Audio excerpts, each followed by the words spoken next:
Welcome to Regen Rovers Recap, where today I'm going to be reviewing our very successful 18th season. As you can see, we finished second in the Premier League, only 2 points behind top spot Tottenham. So really good season.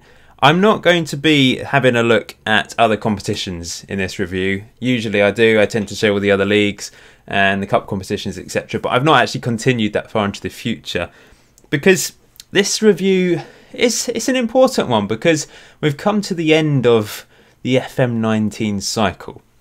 And as I've explained over the last couple episodes, I will continue the series into FM20, but the episodes will be a lot rarer than they have been. Not be as frequent, maybe one episode every 10 days to 2 weeks, maybe less. I don't know, it really does depend on how much time I have to play this save, as well as playing Football Manager 2020, of course. So we're kind of at the end of an era. It's not the end of the series, unless something happens. Unless you guys say, actually, Paul, maybe just end it now, which is possible. Maybe you've had enough. But I feel like unfinished business here. I'd love to win the Premier League or the Champions League. Preferably, I'd love to win both. But to actually finish above Tottenham is really hard. But we almost managed it this year. We were just, they won one more game than us. We drew one more game than them, and that was the difference, basically. So a bit unfortunate in the end. So I've just opened up a save file from 4 days ago. So I have played through to the 16th of May. I'm not going to go any further forward in this save, but I've gone back to the 12th of May to take a look at the end of season awards. Isidora Rodriguez has managed to win the Fans Player of the Season award this season, finishing above Navarrete. I'm surprised by that, because to actually finish above a player that's already won this award and is a club icon is impressive. He's also managed to win the Young Player of the Season award for a second season in a row in the Premier League. His average rating the same as last year, but in a few more games.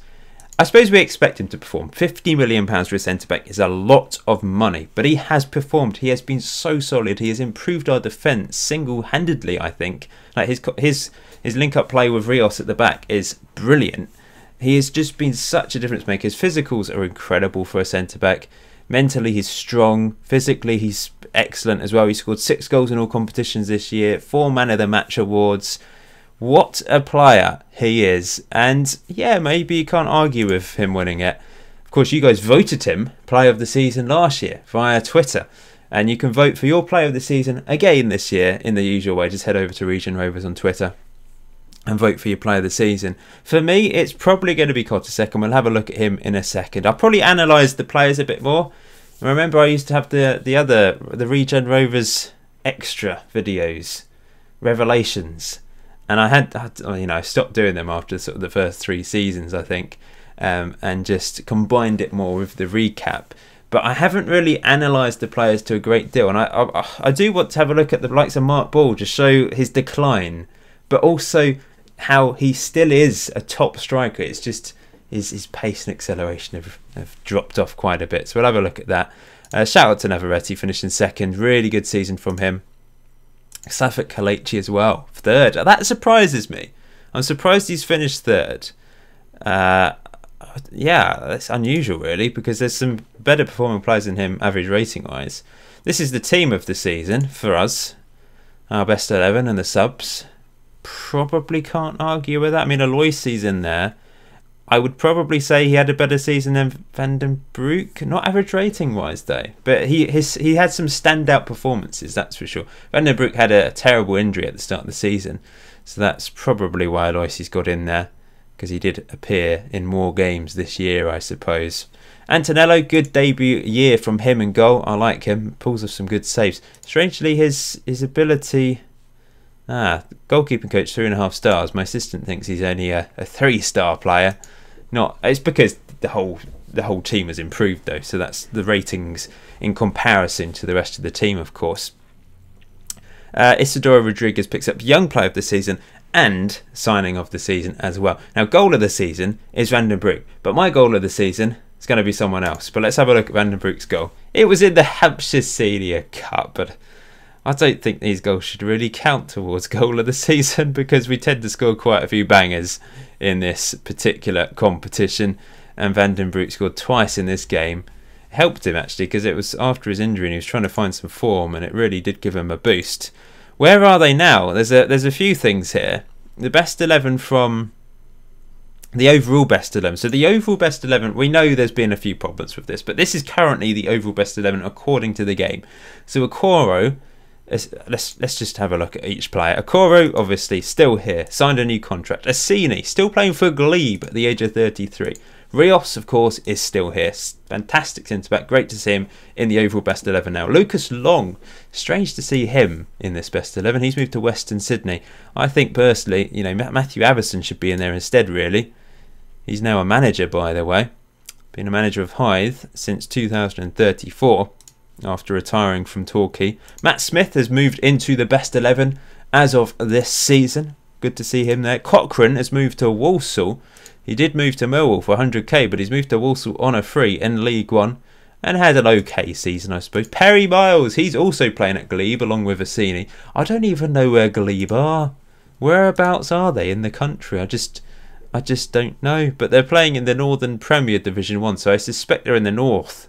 But we know we did kind of mess up the regionality, didn't we, of the lower divisions. Raphael Godwin playing for Peterborough North to start still at the age of 32. Jasakovic, of course, is still at the club. Agu retired at the age of 29. Club legend, though. Alongside Mark Ball. What a legend. We'll have a look at him in a bit more detail soon. Other players in the team. Adrian Smith, of course, is still here. Matthew Everson, who we've already had a look at. Sean Walker, who retired at the age of 28. Only ever played for us. Gus Owusu. He retired at the age of 31 after playing for Oxford City and Wildstone. Paul McCann. He also retired after only ever playing for us, one of our top goal scorers at the club. Marcus Higgins, likewise retired after leaving Regen Rovers, only at the age of 25. He picked up a Regen Rovers player of the season, didn't he? And Ryan Curtis, this is the weirdest drop-off, I think, because he was, I mean, he didn't play in the Premier League, but he got us promoted to the Championship and was still scoring goals in the Championship and was like our third or fourth choice striker in the last season, I think. But he suddenly, you know, he left. We didn't renew his contract. And he went to Slough in the Southern Division 1 East. Like, what a weird drop-off. I think he did decline. But how was he still scoring goals in the Championship and then ends up in the 7th tier of English football all of a sudden? It's weird. And he's not scoring goals. Like, the strange thing is, I mean, he should be in his prime. He's 29. But his prime was with us in League 2 and 1. And then in the Championship, he got 14 goals in all competitions, 11 goals in the Championship.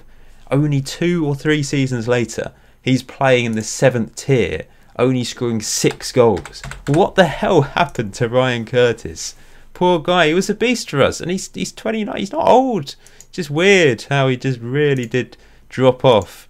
Where are they now? 2024 season, I don't think there's going to be... Oh, Elliot Everson's still playing for Wimborne. Sean Leach... Remember him? He's playing for Aveley. Kevin Casey playing for Slimbridge. All these players that we really did get the best out of these players, didn't we? It is amazing how high we got up with some of the players that we have. Oh, I haven't shown you the squad dynamic. This is probably going to be quite a rambly video. I apologise in advance. This is the squad dynamics at the moment, the hierarchy. Of course, Mark Ball is club captain with Navarrete as vice captain. I think we're going to have to change the captaincy next season. To Sakovic up there as well. Serenity all by himself. He's been here for ages, and he's not in one of these. He's not an influential player, I suppose. I suppose this is odd because everyone's at least influential apart from Serenity, which is unusual. You usually have a bigger group of others down there. I mean, he's friends. He's in the social group A, so it's not like he's not friends. He just has no influence over the first team squad. Nice to have 3 distinct groups, I suppose. Most players happy. Tarasenko is a bit unhappy. We might be able to make a bit of money from him by selling him in the summer. So my goal of the season is from the last day of the Premier League season in our 2-0 win against Man City. And it's the only goal this season from Mark Ball. It's hilarious. Let's just skip ahead a bit. It is just a magical moment from him and from their goalkeeper. I have no idea what their goalkeeper was doing. Does he have something against grey hair? Of course, Mark Ball went grey this season. Did he just like, I hate grey hair, I'm going to smash this out of your head, Mark Ball? Or perhaps he felt sorry for him, the fact that he hadn't scored a goal this season. What a goal. 9 goals in all competitions this season for him, thanks to that Premier League goal. Hilarious. I love it. So that's my goal of this season, just for comedic value.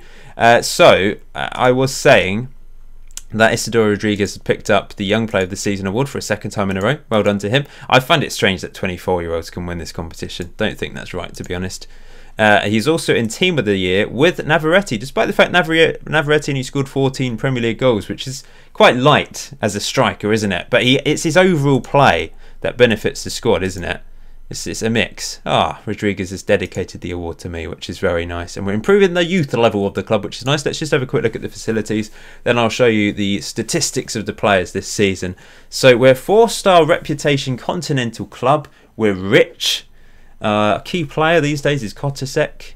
Andy Gray, hot prospect. Doesn't look great. We've not had many young prospects come through in the last couple of years, which is frustrating because we have improved the facilities as high as I can.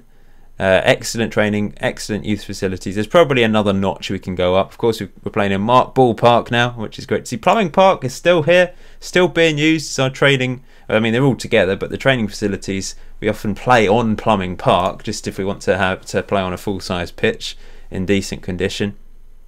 Let's have a look at the legends. So it's still me and Mark Ball as club legends. Higgins, Asili, Ray Rigg and Navarrete on the icons list. Okora, Isidoro Rodriguez goes straight into the favourite personnel after winning Player of the Season. That tends to be what happens. And Agu still on favoured personnel as well. So let's have a look at this. I'll just put the entire squad in here so we can have a look. Most appearances this season was actually Carly Navarrete with 51 appearances, including substitute appearances. Phenomenal. He is actually onto the list of into the top list of appearances for the club now. I'll show you the spreadsheet in a second. He was also top goal scorer. So yeah, top goal scorer, high up on the average rating, high up on the assist. Maybe he deserves to win Player of the Season. He's got up to 160 grand a week though, because he started. I had this clause in his contract where if he played 5 times for Spain, he would earn that. And slightly regretting it now. We can afford it, but it's obviously a lot higher than Simon Moore and Kotasek, our next 2 highest earners. The whole wage structure we had for many years is out the window.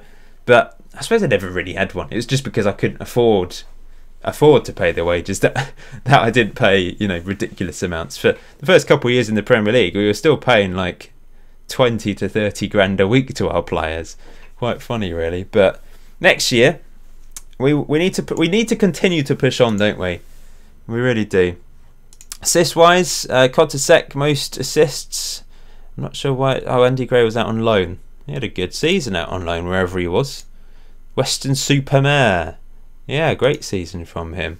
But yeah, Kotasek and Lens with 10 each. Man of the match wise, Carly Navarrete at the top. And average rating wise, if we're looking at players with 10 appearances or more, of course all the young players up here from the Hampshire Senior Cup, but Kotasek with a 7.18 average rating this year. Let's just take away the under 23s and under 18s. Really, really impressive season from Kotasek. His first year in English football, he's adapted beautifully. He made 38 appearances in all competitions, 7 goals, 10 assists, 4 Man of the Match awards, a 7.23 average rating in the league, 7.18 overall. He's improving. He's 26 years old. There's still a little bit of room for improvement, but he's in his prime now. He is our best player. He's absolutely incredible. He's world class, in my opinion. He's a tireless midfielder, but he should be. I think he's a world class midfielder. He's the first truly world class player we've had, I think, apart from Mark Ball and David Okoro, of course, and Perry Miles, legends.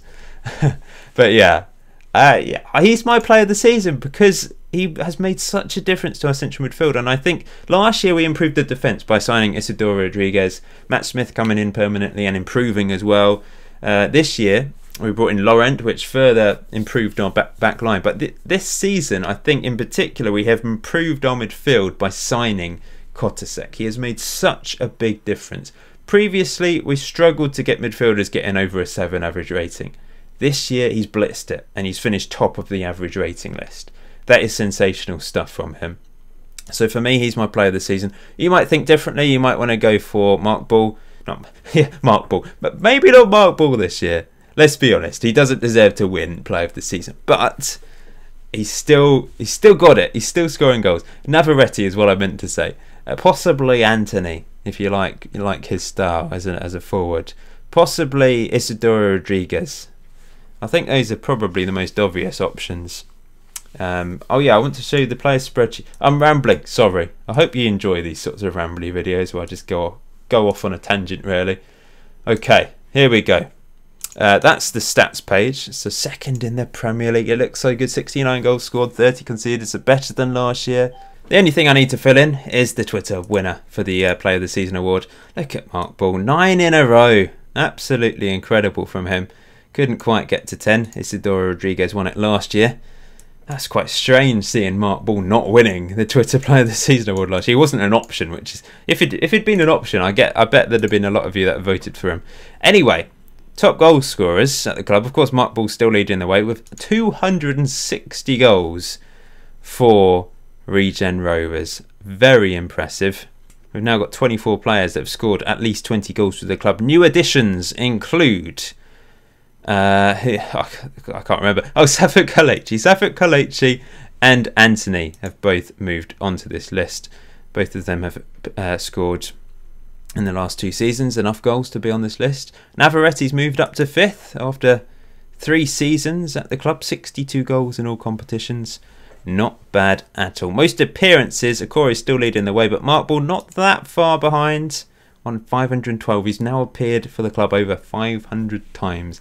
And between them, Akora and Mark Ball have appeared for the club over 1,000, well over 1,000 times, which is just very, very impressive. Any new sort of additions or rises up this table? Jasakovic is up to 13th, 216 appearances. Adrian Smith up to 18th, 185. Ray Henriquez up there in 19th. He's kind of gone under the radar a bit, Ray Henriquez, but he is a player. He's been a great servant and he's made a lot of appearances. Rios up there, 176. Navarretti, 145. New addition onto the list. Tarasenko, a new addition. Vandenbroek, a new addition. And Matt Smith as well, the last of the new additions. So 45 different players have played at least 100 games for the club. Not bad at all. What was the other oh yeah, Premier League stats. I do find this quite interesting just to see if any of our players are on here. We've got a few players on this sort of overview list. Anthony, shots on targets. Aloisi, distance covered. Rios, games won. Isidoro Rodriguez, second highest number of interceptions made. He's also got the joint, or 88% joint headers won ratio as well. Very good. We're looking at goals. Anthony and Navarretti, joint top goal scorer for the club this season in the Premier League with 14 goals each, 5th highest in the Premier League. Average minutes per goal. Anthony's actually 3rd. So a lot of people are saying, oh, we should be playing Safet Kalechi instead of Anthony, but I like Anthony. Kalechi does well. He comes in and does well, and then he sort of drops off a bit. The same could probably be said for Anthony as well. Navarretti's just consistent, I think. He either scores or he's beneficial to the team in some other way, whereas I think Anthony is a goal scorer, doesn't necessarily help other players quite as much as someone like Navarretti does, I suppose. Anthony scored all 4 of his penalties in the Premier League this year. I think he missed a couple, but in different competitions. Assists-wise, Kotasek up there, joint 11th with 7. Key passes, I imagine he'll be on. No, Navarretti's on there. I suppose we're not really known for our possession and passing play. We're not bad. We usually have decent possession, but we're not passing it around endlessly, I suppose. Few people have asked me, can they have the save file? I don't think there's any point uploading the save file until the series is completely finished. I don't mind people carrying the journey on from when I finish on YouTube, but I don't want alternate timelines starting from this point. If I suddenly said, oh, I'm ending the series now, then fine. But I think I'm 90% sure I'm going to continue this. It just feels unfinished at the moment. If we'd won the Premier League this year, then yes. I suppose you could argue not every story has a perfect happy ending. It is a happy ending, but it's not perfectly happy. So maybe you could say, well, this is the right time to finish it. But I would like to have another crack, or at least one more season, having a go at Spurs and trying to win that Premier League title. Anyway, I did want to have a look at a few players in a bit more detail. Now, I think the obvious player to start with is Mark Ball and his grey hair. We had his testimonial, of course, last year against Barcelona. He scored in our first ever game at the Markball Park, which is named after him. He really is an out-and-out legend of the series, and probably my favourite ever Football Manager player. He's above Jack Young, just about. I mean, my holy trinity would be Mark Ball, David Okoro, and Jack Young. I think that's the holy trinity of Football Manager Regens for me from the two series combined. But I was interested to see. I mean, you'll notice his physical, everything's going down apart from composure's gone up to 17. So those are the things that can improve over time. Composure, finishing, you can continue to improve those. His passing's gone up to 10. But I want to look at his development and show you the attribute changes. So this is from the beginning of time, isn't it? This is a weird. What does all these numbers 2/47? What does that even mean? We're in 2036, 50. How does that correspond? I don't know. Maybe it's how many months ago it is. I'm not entirely sure. But as you can see, oh wait, this is only showing the last month. That's why. Oh no, that's down here. This is the graph is forever, isn't it? But if we look at his attribute changes from the age of 14. His pace has gone down by 3, and I think that's only quite recently. Yeah, like look at the last 12 months. His pace and acceleration has gone down by 2 just in the last year. That is big. It's gone down by 3 since the age of 32. So that's also in the last year. I think just literally the last 2 seasons that we've been in the Premier League, things have gone down for him fairly significantly. But is there a way to switch everything off easily? Oh yeah, here we go. So if we look at finishing, that's been pretty stagnant over the years. It went up to 16, went back up to 16. It's dropped off back to 15.8, but that's still above where he started for us when we signed him. Composure has actually gone up. It did go up to 16.2, dropped back down, but it's gone up to 16.6, which has enabled him to go up to 17. Certain things have actually improved, like his mental attributes from the age of 24 when we signed him have gone up. It's just the physicals that have gone down really, and that has made a big difference, unfortunately, especially in the Premier League. I'm intrigued to see, when we got to the Premier League he was what, 29? So work rates improved since we got to the Premier League, and corners quite randomly, but physically, yeah, it's the real difference maker at this level. He relied on his pace. Obviously his finishing composure off the ball, he's just a perfect goal scorer, but the pace was the difference maker. That enabled him to play at Premier League level.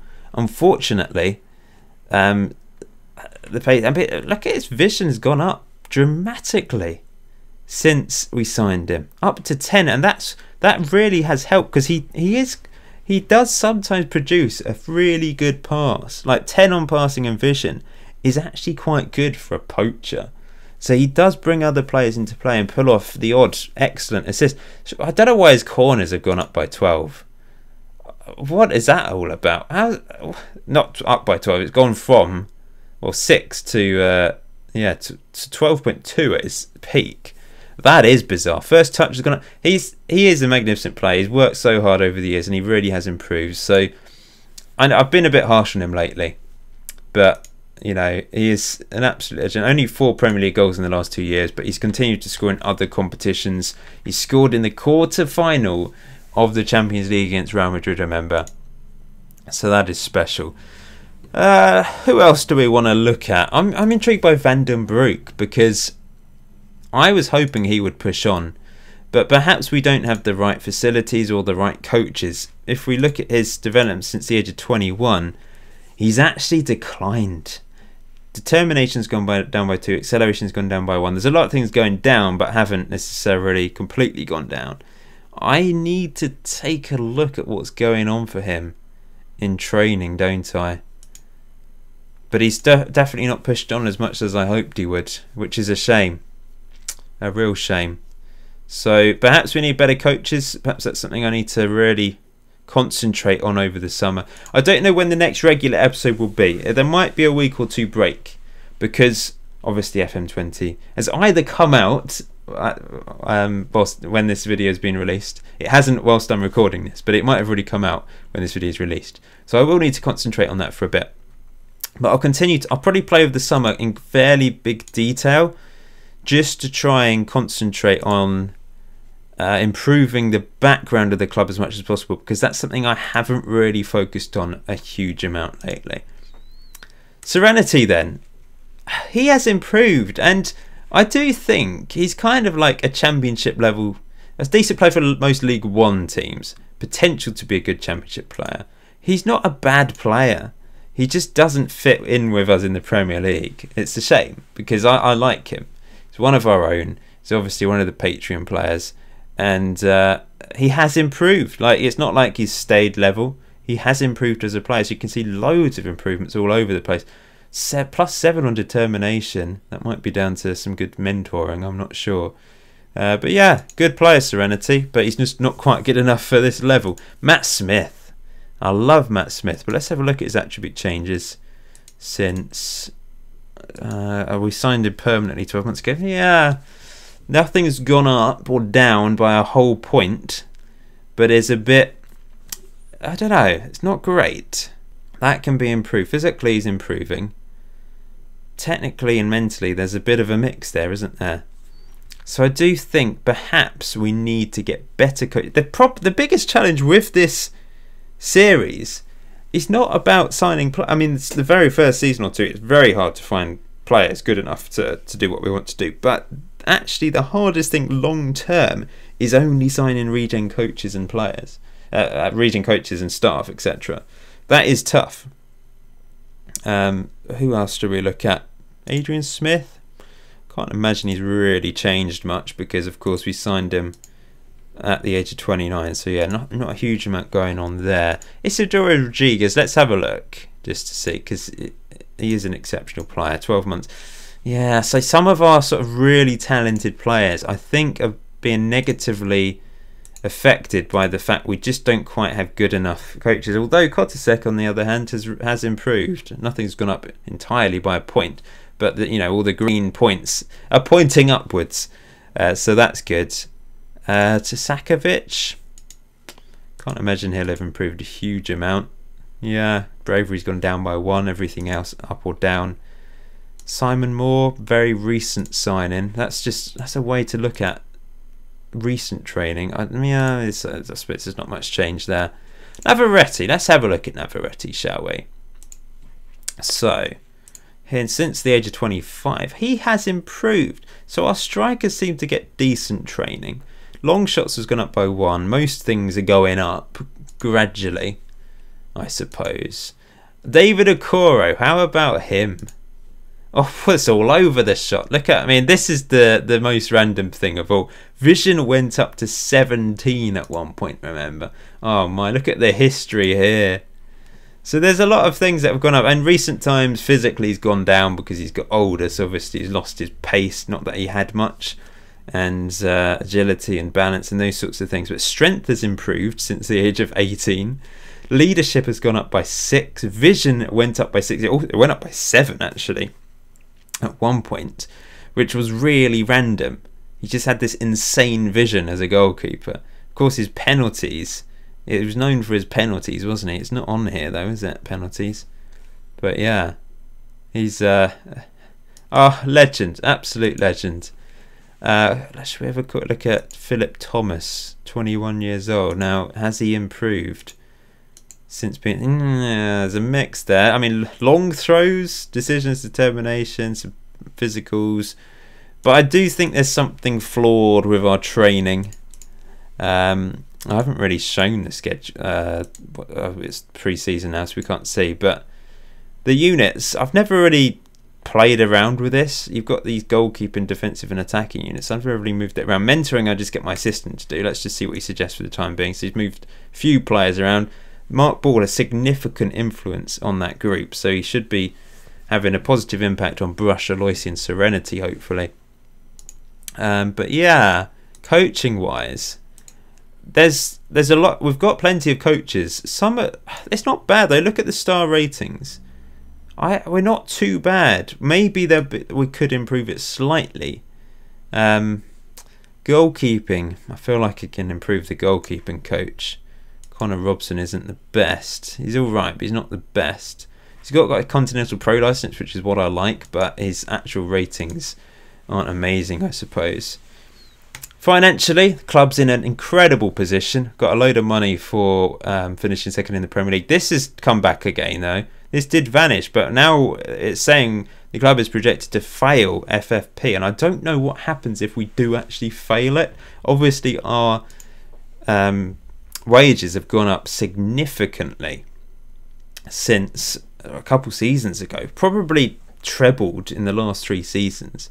We've got a bit more added to the budget for next year. We've got £96 million to spend in the summer right now. I don't know if that's going to change, but that's the current transfer budget. Problem is the wages are full. Players possibly leaving the club though.